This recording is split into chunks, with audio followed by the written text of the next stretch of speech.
what's up guys? Welcome to another Q&A edition of Unhack'd to celebrate 500 subscribers, guys. I really still can't believe that we're there, but we're there and we're still growing, and it's amazing to see, and I appreciate everyone helping hustle along to get me to that petty little goal of mine.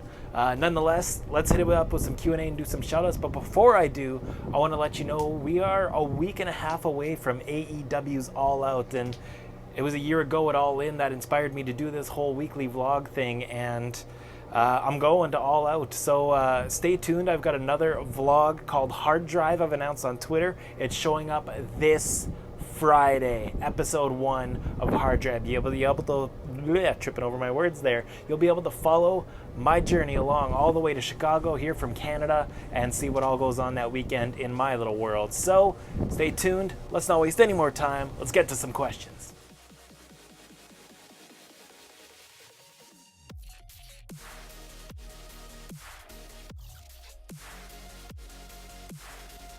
It's a great question, Neville, and I think especially for guys like me who don't have a lot of options travel-wise to compete for various promotions.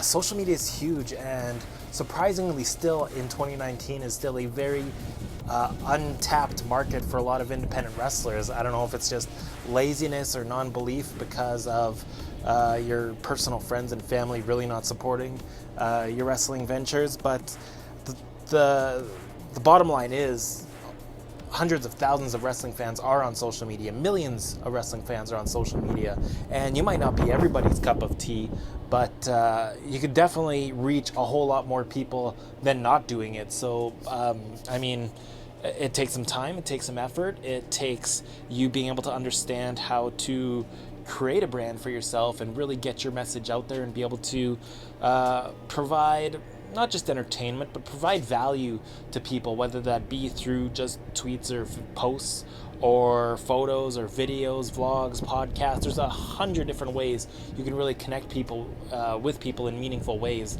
and I don't think there's enough guys out there doing it. I mean, I'm living proof of that right now, right? For the past 10 months I've been vlogging, I've been daily podcasting since January, and I've reached thousands of new people who are not only consuming my content but enjoying seeing my journey, seeing my matches, and really supporting me from the ground up. I'm just getting started here, and I've already made quite the impact in my personal and professional lives through wrestling, and it's amazing to see, and I wish more guys would step up and do it and have confidence in being able to network like that. So yeah, it makes a huge difference.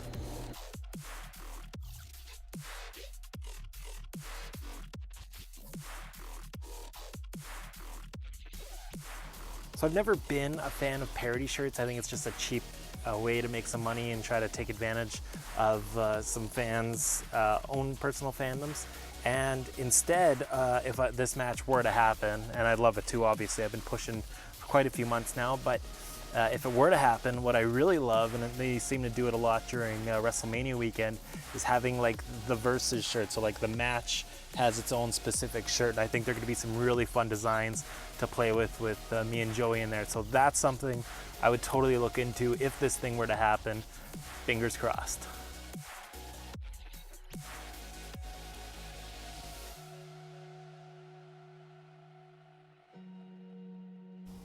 Funniest thing to happen. There has been two or three scenarios actually where a rope has broken on me. This seems to happen often on Independence.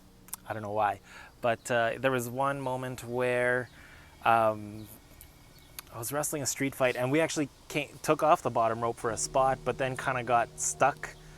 Just timing was an issue, so we were kind of like an old Western gunslinger showdown, and we both had hold of like a bottom turnbuckle corner, and we were able to weasel out of it, and he was able to trip me, and I bumped, so we kind of made up for it. There was another time we had this whole awesome match planned out, two young guys just looking to really put on a show to open up, but instead the top rope came off, and so our whole match we had planned out totally scrapped. We had to improvise and wrap it up differently. There was Another time where the ring broke. Yeah, there was a hole in the ring and not safe to bump in.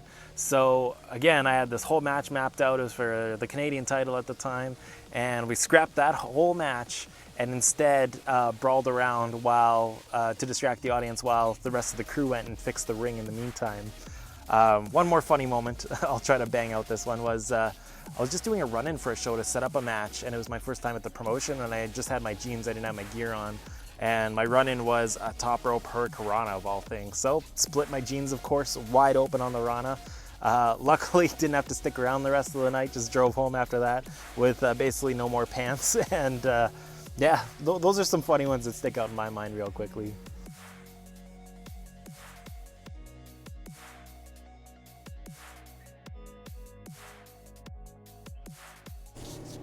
You thought I wouldn't have an answer to this one, I bet. You thought that I am not a Perry Saturn fan. I was a huge Perry Saturn fan, actually. I was a huge WCW fan.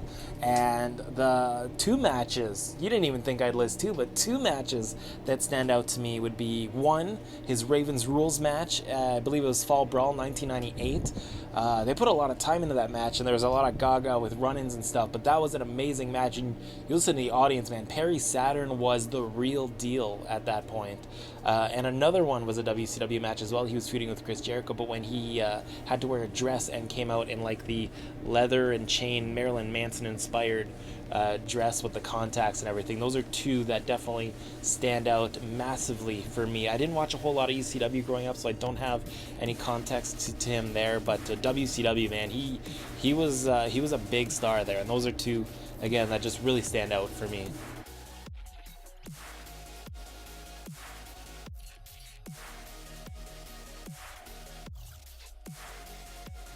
So we're in my family's restaurant. Yes, earliest memory. Well, along this wall here, there's this big hallway.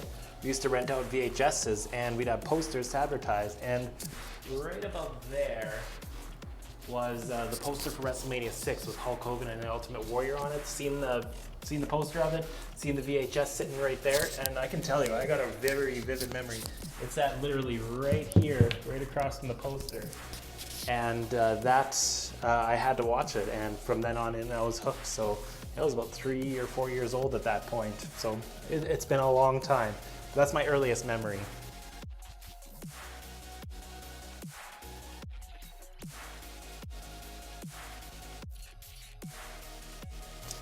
Advice for a 6-year-old: don't get too hooked up on it, but don't let go of your dreams. Follow them for sure, and if anything, I would say to get involved athletically into other sports. Keep yourself active, keep yourself healthy, and just kind of wait and see. Sports I would recommend are probably football, just because of the physical side of it. Gymnastics would also be a great one for flexibility, movement. Just sports in general for discipline. Discipline is a big one, and if they continue on with sports, taekwondo, jiu-jitsu, anything like that, discipline is huge, but also training, so like strength training and muscle endurance and stuff like that is huge and can really lend itself to giving you a larger span of a move set moving forward. Just stuff to think about, but again, don't hang too tight on it. If it is what you want to do 12 years down the line, then absolutely 100% go for it, because there's no better feeling than being in the ring. And guys, thanks again so much for watching, so much for getting me to 500 subscribers. Next week, before I set on for All Out in Chicago, I've got a little trick up my sleeve for Unhack'd. We're gonna go back and watch my very first pro wrestling match. It's gonna be exciting. Stay tuned. Every Wednesday, Unhack'd up here on my YouTube channel at I am Jay Walker.